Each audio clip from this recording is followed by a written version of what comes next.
People that are struggling with eating and body image, they think that it's all about the food or the shape of their body, and they don't understand that there are other forces at work because they can't see them with these regular eyes that we have. The biggest mistake made by not just those that struggle or concerned family members and friends, but unfortunately even professionals, is they think these other invisible things are nothing. Those invisible things, I call them emotions, intuitions. They're powerful forces that if they are not acknowledged, if they are told that that's irrelevant, that's nothing, then they can't be seen. That was Dr. Anita Johnston, author of Eating by the Light of the Moon, How Women Can Transform Their Relationship with Food Through Myths, Metaphors, and Storytelling. This book has been around for almost 20 years, and when I found it about 15 years ago, my life was really changed. I went on to take a workshop with Anita, and I even interviewed her for my first documentary film, Starved, which was about eating disorder recovery. I'm so inspired by Anita in so many ways. I think you'll soon get a glimpse of why. But before we delve into our interview, I wanted to start with something she does so well: storytelling. This fairy tale, it's a teaching tale, but I like to warn people ahead of time. There's violence in it. It's not gratuitous violence. I think it's important. If it were a movie, I would not go to see it.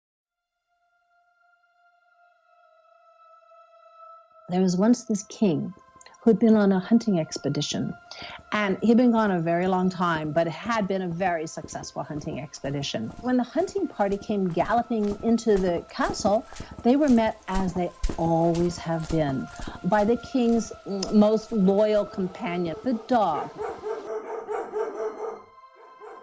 But what happened is the dog was acting really strange. The dog would start to run towards the hunting party and then start snarling and barking and spinning around and running away. And the king said, "Oh my gosh, I've been gone so long, my dog's gone mad."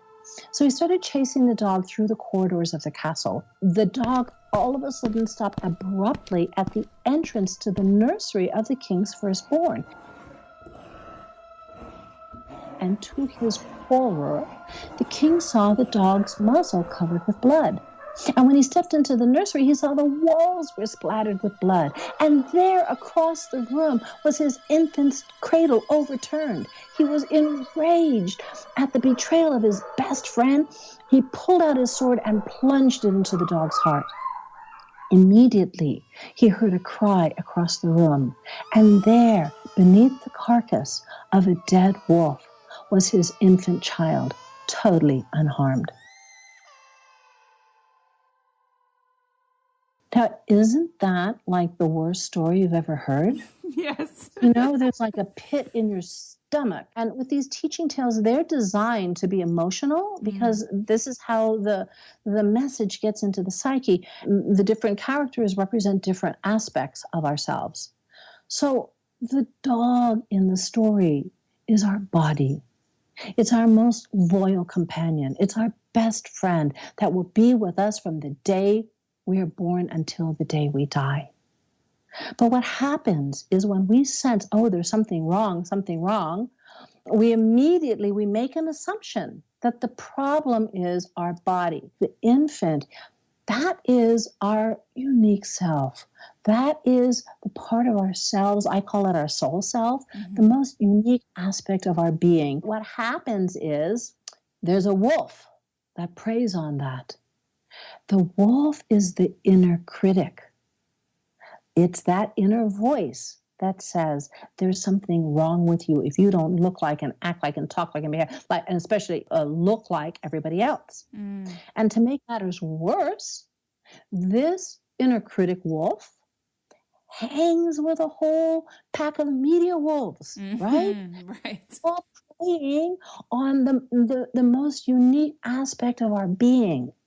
And so to appreciate that the problem is not your body. The problem is that voice that has been conditioned to a large extent by the culture that says there's something wrong with your body because you don't look like this. neuroscience is telling us that you're really activating a different part of the brain with the storytelling and the imagery. And that, in fact, when somebody gets a metaphor that's been embedded in a story or embedded in their struggle with food or their body or whatever, when they get it, there's a huge burst of gamma wave activity that comes from a part of your brain called the anterior superior temporal gyrus that just bursts out. And actually, these gamma waves are how we create new neural pathways because it's the highest electrical frequency in the brain. Wow. I used to just call it seeing the lights going off on someone's eyes because I could see something when the connections would be made. But now we know that it's literally happening in the brain, which I find exciting. That's so exciting. I just love how you bring storytelling and myth to this work. Can you talk about some of the work you're doing in the world these days? Wow, what do I do? Well, I still do a lot around my book, Eating Light of the Moon, which I published, about 20 some years ago. And I've created an online interactive workbook for it called Light of the Moon Cafe. So I spend a lot of time with that, interacting with people online. I also do individual consultations online because I'm traveling all the time. I do soul hunger workshops around the country and speak at conferences. And then I have a residential treatment facility on the island of Maui. And I have a couple of intensive outpatient programs in Hawaii. And so I'm kind of all over the place. Yeah. What year was it that you first started clinical work with eating disorders? Well, I started the Anorexia and Bulimia Center of Hawaii in 1982. Mm-hmm. So it's been a while. Yeah. I guess why I was asking is I'm curious to know if you've noticed any changes since you've been dealing with patients and just the eating disorder community for so long. Oh, yeah.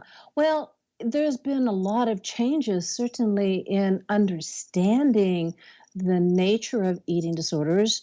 Bulimia didn't even really get diagnosed until, maybe 1980? I don't know exactly when. Mm-hmm. So there wasn't even a lot of understanding about that. And now we have binge eating disorder, which really wasn't there. But I think the most important thing is just the amount of treatment that's available and the level of awareness about what's really involved with these particular struggles. I just call them eating difficulties because I feel like, there's just a whole range and it can take different forms for different people. And so I think just there's greater understanding and there's more treatment available. That's the biggest change that I've seen. What about from your end? Do you feel like your approach to it has shifted much? Not too much, because my approach has always been based in archetypes, metaphors, and fairy tales, and understanding the deeper meaning underneath the struggle. And so, I don't think my actual approach has changed that much. What I am seeing, and I don't really know if it's because now, I do work at the residential treatment level. I'm seeing a lot more trauma involved that I had never seen before. But again, I don't know if that's because I'm working with folks needing a higher level of care, rather than people dealing with disordered eating, for example. Right. So I don't really know if that's really a thing. Yeah. The other thing I've noticed is, back in the day when we started the Anorexia and Bulimia Center of Hawaii, no guys showed up. And so it was just girls and women. That's changed. And sadly, the age level of the girls that struggle has changed. Certainly, the role of the media has changed exponentially. I think the fat phobia has gotten greater. Mm-hmm. The whole idea of a war on obesity. And I think the misunderstanding, though, has been in the medical community for a long time. Right. But now we're starting to see little bits of light here and there where people are kind of calling it out and saying, hey, the stuff that you're promoting isn't based on anything other than weight bias. It's not supported by the research. So I think that's a change, but that's still a beginning change. I don't see that that's gone mainstream yet. Right. I know. There's a lot of work to be done on that, for sure. Did you have a shift away from that perspective? I always ask people this when they bring up the kind of war on obesity problem and the weight equaling health lie. You know, for me, reading a couple of things in particular really just busted that myth wide open. And I wondered for you if there was something in particular that made you just go bling, or was it always there for you? You're asking me to think pretty far back. Oh, well, that's good. You've had this idea for a long time.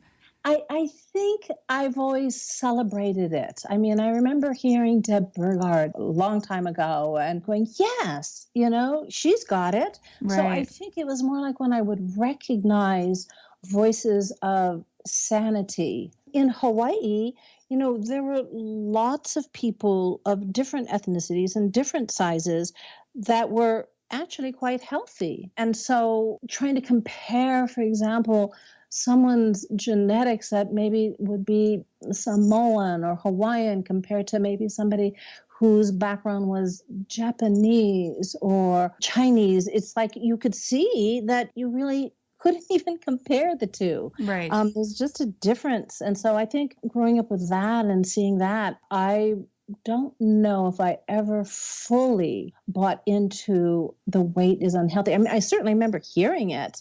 I think another thing is I didn't grow up in the dieting world. Yes. And I realized there's not many people around who can say that. I know. But I grew up on the island of Guam in the 50s and 60s, and I wasn't, you know, first I'm thinking, well, did I miss something here? You know, maybe I just wasn't paying attention. So recently I'd gotten together with my girlfriend, who was my best girlfriend since the time we were 13. And I was asked, I said, you know, I just need to check this out because maybe I wasn't paying attention, but do you remember people dieting? And she goes, no, you know, and I said, yeah, my mom didn't diet. And did your mom diet? She goes, no, my mom didn't diet. And nobody talked about dieting. And I know that that's certainly not the case. And it's not the world my daughters grew up in.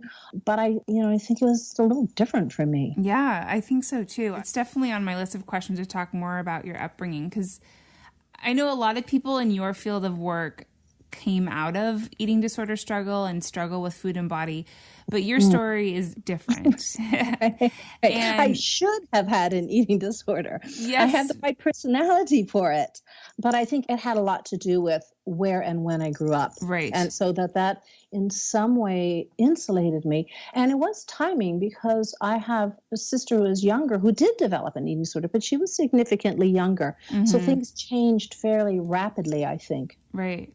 Recently, I was looking more into Guam because I don't know that much about it. And now that it's in the news, for those who don't know, North Korea is their first aim, from what I understand, correct? Yeah. So moving away from that topic for a different podcast. Thank you.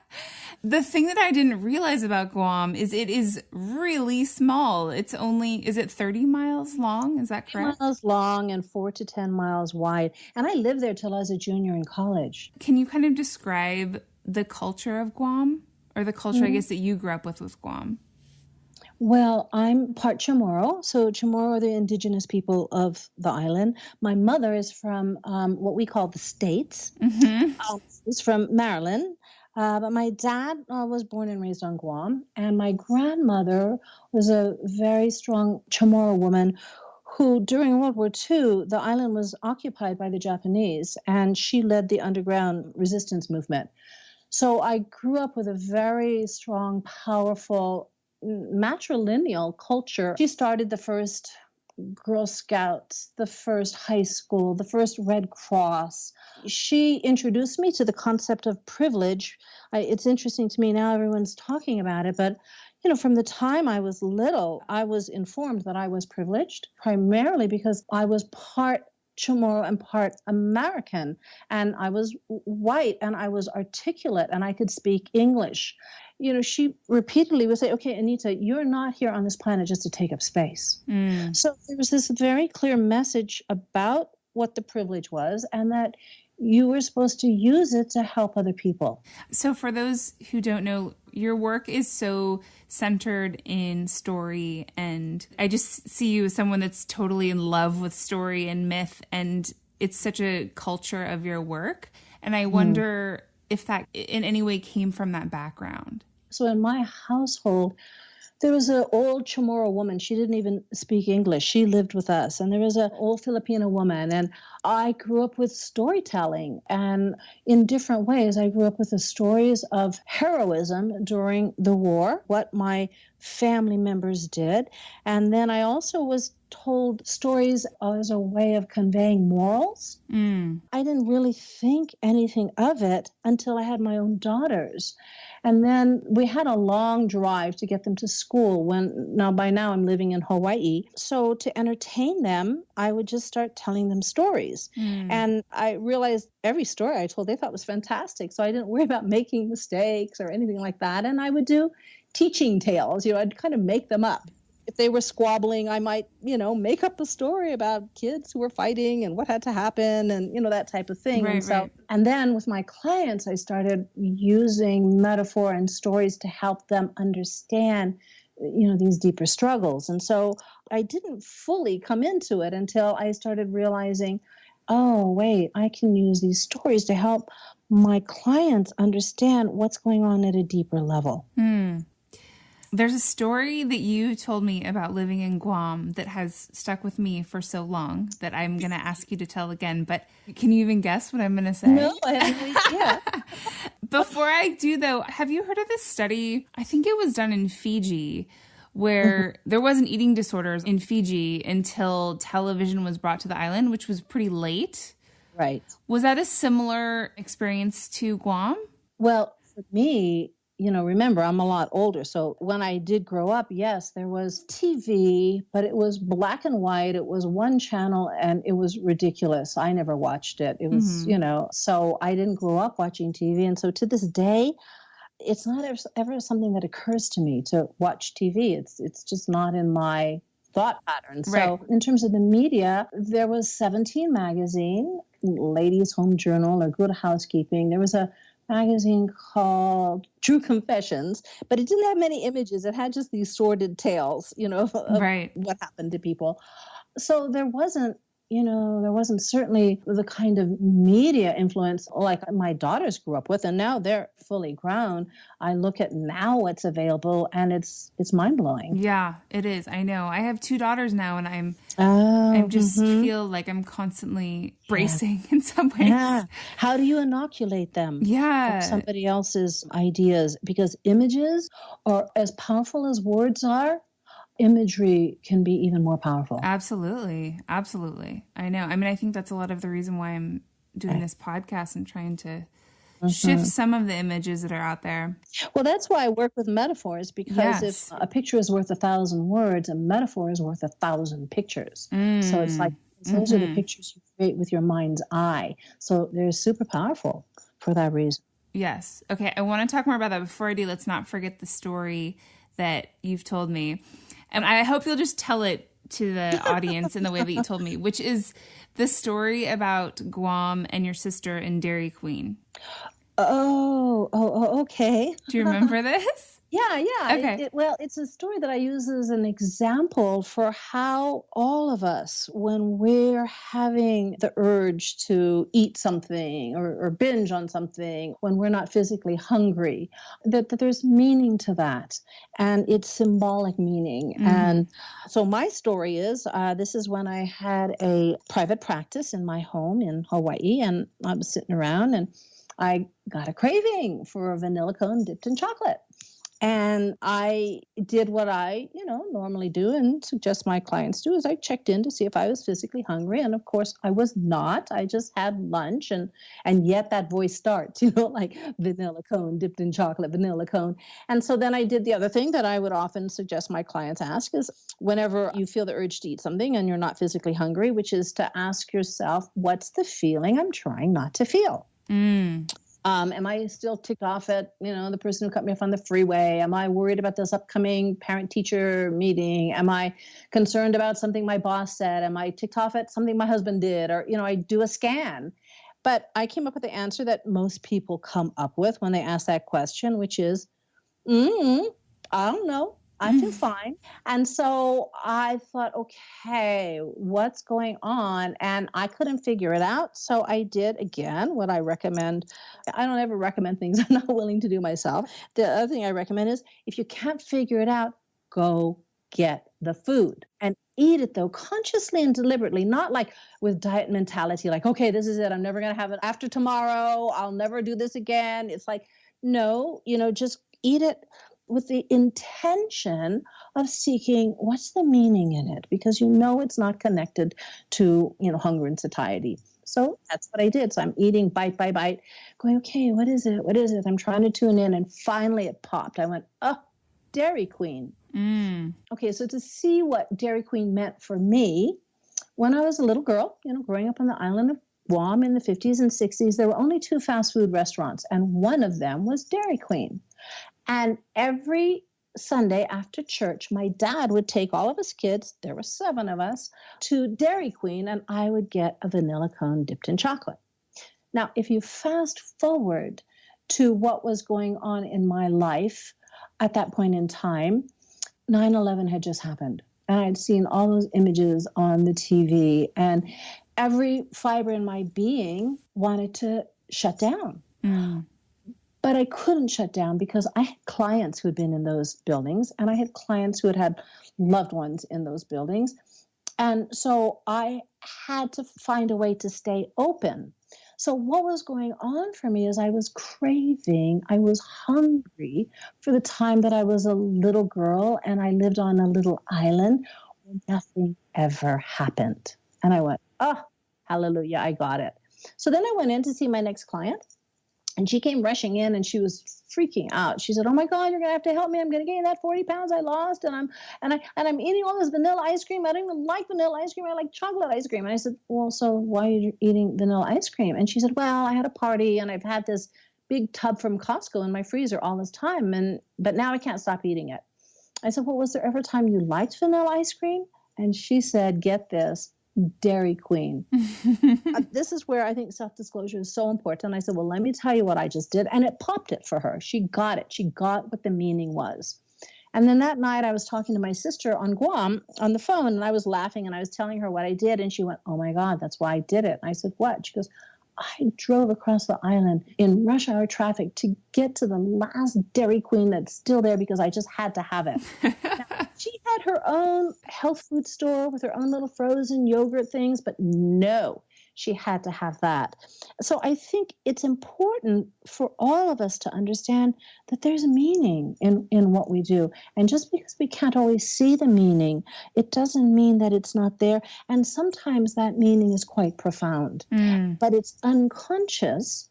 And so what has to happen is you have to bring it into consciousness so that then you can decide what you want to do with that information. My mom and I used to eat that exact thing together when we would go back to my grandparents' farm in Missouri. We'd always go to the Dairy Queen there. No wonder you remember that story. I know. She passed away 4 years ago, and I definitely have that same connection to Dairy Queen in a similar way. So it's probably why I remembered the story. But I still think for the rest of you out there that it also speaks so well to this idea of emotional eating has gotten such a bad name. Yes. And now that I feel like I'm in such a different place with food in my entire life, I really feel more connected to those times I'm emotionally eating things and it really being okay, because I can see very clearly what the emotion is. Yes, that's the key. You see, the problem isn't with the emotional eating. The problem is if you're in an unconscious state, then, what happens is you're trying to feed a hunger with food that can't be fed with food. So you have to keep doing more and more food. Right. And so, like if I go have Dairy Queen, I totally know what I'm trying to do. I'm totally conscious. I can enjoy the Dairy Queen, even if I'm not hungry. I understand what that connection is for me. So lots of times we eat emotionally, but the key is you want it to inform you rather than be an opportunity to beat yourself up or scold you, or it's like, it's not a bad thing. Right. Absolutely. I remember you talking before about the two tank metaphor with eating. Would you mind sharing about that a bit? Yeah. Well, the way I envision it is that we have two tanks, tank A and tank B. And tank A is the tank you fill when you need physical nourishment, and you fill it with food. Tank B is the tank you fill when you need emotional or spiritual nourishment, and you fill it with things like attention, affection, appreciation, acknowledgement, meditation, prayer, and so on. But what happens for many of us is we think there's just one tank. So before we know it, tank A is full and overflowing, but we're still hungry. Right. Because there's another kind of hunger, I call it soul hunger, that's wanting to be fed. And if you're not aware of that, the good news is the food will point you in that direction. Is this where you talk about the different types of food leading to specific emotions, which is so helpful? I hope. Right. Yeah, let's talk about that. Okay. And just so if any of your listeners, if you're driving or anything, don't try to jot this down. You can get a handout. I have a handout on this. And I'll also put a link to that in our show notes. I'll make sure to find that. Okay. So the idea being that, and this only counts if you've been able to rule out tank A, and you do that by developing interoceptive awareness and finding your hunger and satiety signals and all of that. But it's for those times that you're reaching for the pizza or the Dairy Queen or whatever, and you check in, and there's no hunger signal in sight. That's when you know you're in tank B. And tank B, when you're in tank B, you've just tumbled down Alice in Wonderland's rabbit hole, and you are smack dab in the world of metaphor. So in tank B, food is no longer food. Pizza is not pizza. What is it? It's a concrete physical symbol of another kind of hunger that you're experiencing and probably don't even know about. But the problem is this hunger is coded, because remember, it's unconscious. It means it's out of your awareness. So what has to happen is you have to crack the code. And the way you crack the code, interestingly enough, is through the food itself. That's the cool thing, is that there are qualities or even languaging around certain foods that will pop it for you, will crack this code. And I'm going to give you a bit of a thumbnail sketch. Of course, we're all individuals. It works differently for different people. But here's the basic categories, just to get you started thinking metaphorically, because now we're in the world of symbol and metaphor, and it's all coded. So sweet foods usually have to do with either feeling like there's not enough sweetness in your life, or you're not sweet enough. Crunchy, salty foods typically are connected with unexpressed anger and frustration. Soups and stews and all of that typically is connected with a longing for emotional warmth. Spicy foods oftentimes are related to a desire or fear of, depending on where you're at, for excitement, stimulation, and change. And chocolate, sex, and romance, we know this from Valentine's Day. Interesting, right. When you can start to look at the food symbolically, you can really crack the code. For example, I had a client and she struggled with bulimia. And so I had asked her, I said, okay, if there were one food that you wished you could eat and there were absolutely no consequences whatsoever, what food would that be? And she said, it'd be vanilla ice cream with strawberries on top. And I asked her, I said, okay, I want you to imagine I've never had vanilla ice cream with strawberries on top, and you're going to tell me what's so wonderful about it. And she said, well, it's sweet and it's smooth and it's refreshing. Well, when we took a look at what was going on in her life at that point in time, her boyfriend was accusing her of not being sweet enough. She'd hit a really rough patch with her parents and was desperately wanting things to smooth out. And she was in a dead-end job in need of a refreshing change. So you had one food communicating all that information. That's how powerful it is. Wow. Look at and decode what the struggle happens to be. And that's why I've been able to work in this field for 35 years, is because what happens when somebody gets those connections, it's extraordinary. Yes. When you can have those moments, those aha moments that bring light into the room, not just in terms of illumination, but also in terms of levity, to me, that's really precious. Yes, yes. And that's why I like to work in this way. That reminds me of dreams. I used to do a lot of dream tending. I took a course in it. And once you start writing down your dreams, it's just like a flood. I remember just being like, okay, dream world, you got to slow down a little bit, you know? Well, it is the same language. You see, this is the same language of your dreams. Right. When the metaphor is spot on, it pops things because you see, the problem isn't really the food or the thoughts about food or body or the thoughts about body. There's a pattern in there, a pattern of thinking, a pattern of behaving, a pattern that's trying to come into your awareness. It's trying to come into consciousness. Right. And so, for example, if someone is restricting, they're not just restricting food, they're restricting emotions and new experiences, and they restrict their sexuality or they restrict relationships. You will find that pattern of restricting everywhere. Interesting. And if something is binging and purging, it's not just food. It's like they might meet somebody and right away that person becomes their best friend, and then they find out something about that person. They go, oh, I can't even handle being with her. Somebody and they fall in love and it's like, okay, and then they discover something and it's all over. Right. Or they take a zillion classes and then get overwhelmed and drop out of school, or take on a ton of projects and then it's too much and they quit. Right. You see that pattern everywhere. And if somebody is struggling with binge eating, that theme of scarcity, of never enough, is everywhere. There's never enough time. There's never enough coffee. There's never enough attention. I'm never enough. Right. And so what happens is the food struggle is illuminating that, if you will, so that the cool thing is that once you get to that pattern, then you're really getting to the source of a whole lot of different things. So again, I see it as a portal to greater consciousness. What is your parenting advice about, and I could probably ask you parenting advice for hours, but specifically around body image and food with young women? I know with my girls, one of the things that we used to do, and I made a game out of it, was just helping them find their own hunger and satiety signals. So one of my daughters, she just was kind of born, with no disruption in that area. She just, you could put ice cream and cake in front of her when she was little, and if she wasn't hungry, she wouldn't eat it. It was just like, it was very clear.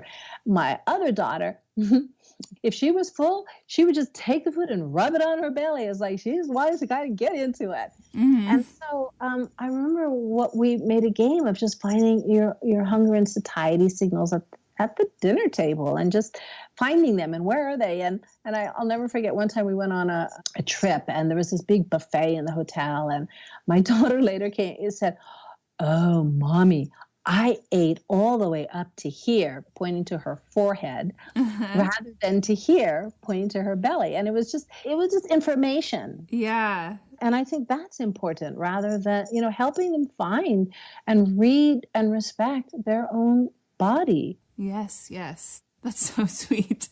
I know. What about around the area of body image, especially in the world now, the images coming at them, it's just relentless. Yeah. What I have found with kids as well as adults, the best way to deal with it is with curiosity. So, for example, if somebody makes a comment about, somebody else's body, to get really curious, it's like, well, gee, why would anybody make somebody else's body their business? It's like, whoa, what's that about? So that rather than, absorbing it, you can be curious and see it as a peculiar thing. One of the things I typically teach is it's always a dialogue, never a monologue. So here's the thing. Nowadays, it's really hard, I think, to be female in this culture and buy a brand new bathing suit and put it on and look in the mirror and go, yes! Right. We're so impacted, whether we want to be or not, by the nonsense in the culture that there's a certain way you're supposed to look. And, this isn't supposed to bulge here and this isn't supposed to wrinkle there and all of that. And so I think it's valuable to be prepared. To be prepared for when those messages get into your psyche, and to have a dialogue with them rather than let them run their own story. So, for example, I'll give an example from my own life. I was getting ready to take a trip. Interestingly enough, I believe I was going to be speaking at a conference on negative body image. And I'm going through the checkout line and getting my little soaps and shampoos and toothpastes. And out of the corner of my eye, and this is how it happens, out of the corner of my eye, I got this image of this young woman in a bikini with a beautiful airbrushed belly. And the thought that popped into my mind was, and this is how it happens, these thoughts, they're floating around there and sometimes they land, right? And so the thought that landed was, oh, I wish I had a belly like that. So that's my signal. Okay, I'm ready for this stuff. I got a whole pocket of other voices that I have to activate, and I knew it. And so I activate the other voice that says, well, Anita, you did have a belly like that a long time ago. And by the way, how did you like your body back then? I didn't. I was critical of my body back then. My butt was too big.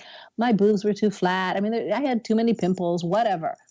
And so, but that voice that has the support of the culture is strong. And so it said, well, but I'd really appreciate having a belly and a body like that now. And that's when, again, I'm ready. And I say, well, you carried and birthed two amazing kids. Would you trade them for a body like that? Well, no, of course not. By then it's time to bring in some of the heavy hitters, the bigger guns. And so I bring in the voice that says, Anita, how would your 80-year-old self like the body you have now? Oh, I think she'd like it very much. So now this is all going on in my mind as I'm walking through the line to the checkout. Right?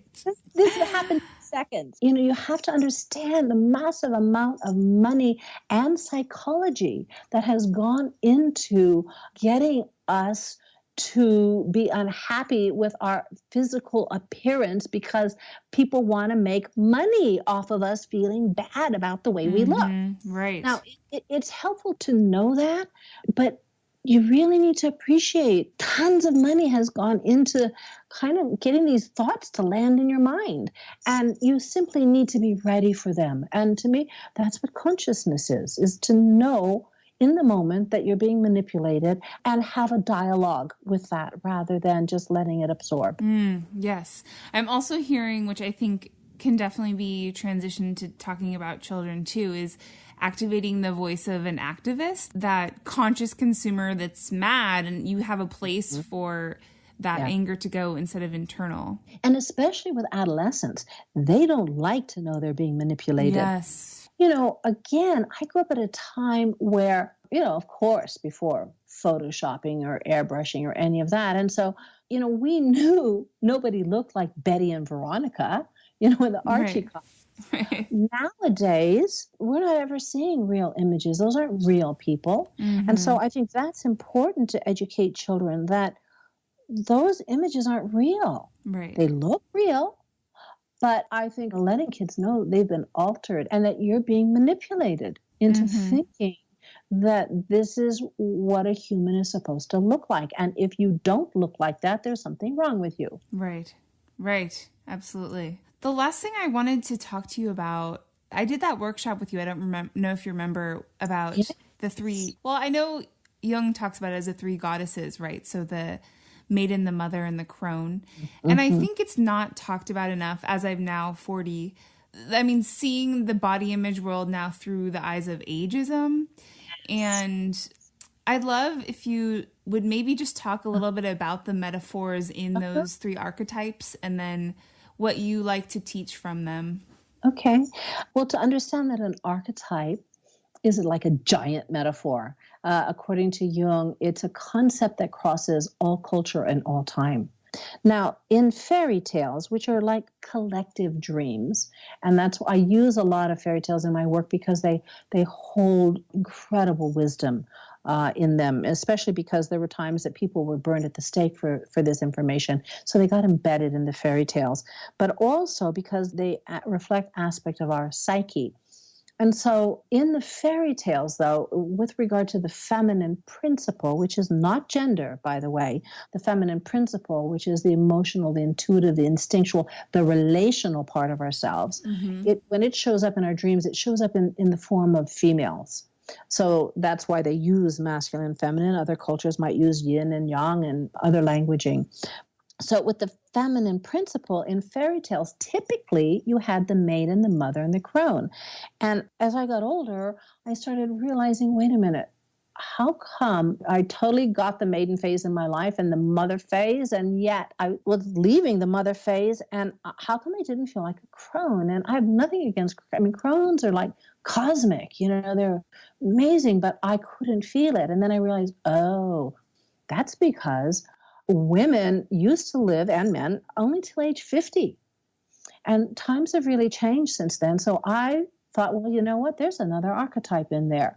And so the way I work with it now, I guess since we last, workshop, is there's the maiden, the mother, and the queen and the crown. Oh, no, you did have the queen in there. Yeah. I do remember that now. Yes. Yeah. So if the task of the maiden is about identity, who am I? And the task of the mother is really, what do I want to give birth to? And what do I want to care for while I care for myself? And that doesn't necessarily mean a baby. It can be a project. It can be, an idea. It can, it can take many different forms. It's an energy. The task of the queen has to do with community. So if maiden is about self and mother is about relationship, queen is about community, and crone is about the cosmos. But the coolest thing about understanding these archetypal aspects of ourselves is they are energies, they're verbs, they're not nouns. And so once you can feel what the constellations feel like, you can be an 18-year-old, and if you need the wisdom of the crone and you know what that frequency feels like, you can bring it in. And you can be an 80-year-old woman, and if you want to start something new and you need the energy of the maiden and you know what that feels like, you can bring that in.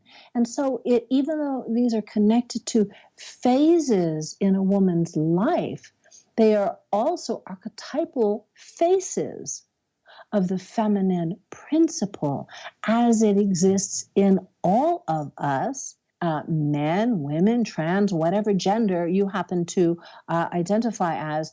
These are archetypal energies that are available to you.